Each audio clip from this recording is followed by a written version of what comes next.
Dan. It's great to have you with us. Thank you for the time. One of your general points is that in a period of turmoil or maybe even recession, it is going to be M&A that's going to help some of these growth investors. Yeah, I think that's right. When we've looked at past recessions, it's really a turning point for a lot of companies to think through how can they chart their best course forward.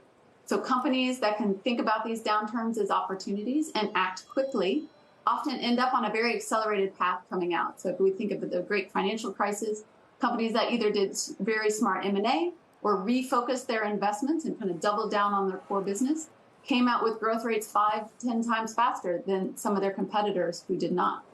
So while growth equity, we've definitely seen that turbocharge. A lot of these growths, we're seeing unicorns come on faster, 3 times faster in the last 5 years than we've ever seen. You know, there is a correction that we're all seeing, all looking at quite a bit.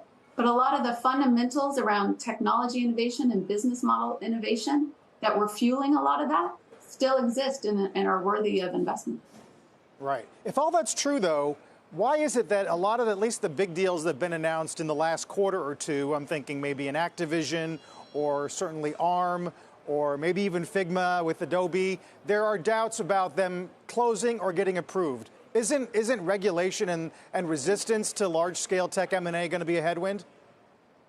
Yeah, I think that is definitely something that we consider. If we think of, disruption for the technology sector is just core to what technology does. We often look at technology disruptions, business model disruptions, and now it's really economic and geopolitical disruptions that are playing an outsized role in how we're thinking about some of the moves going on in this space.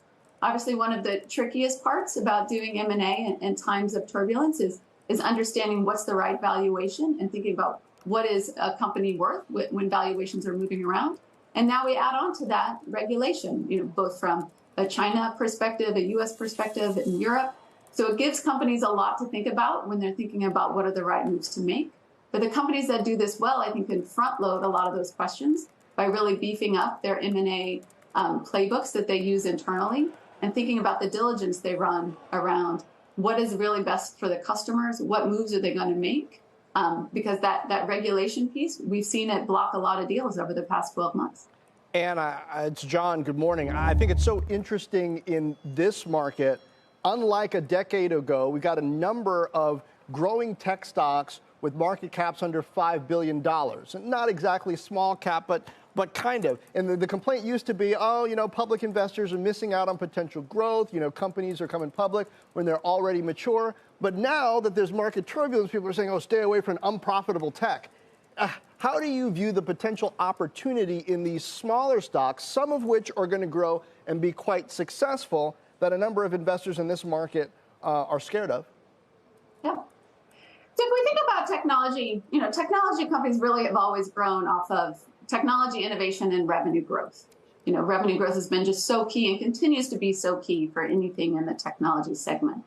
I do think the path to profitability is something these small companies are going to have to think about more proactively and sooner than they might have had to maybe 24 months ago.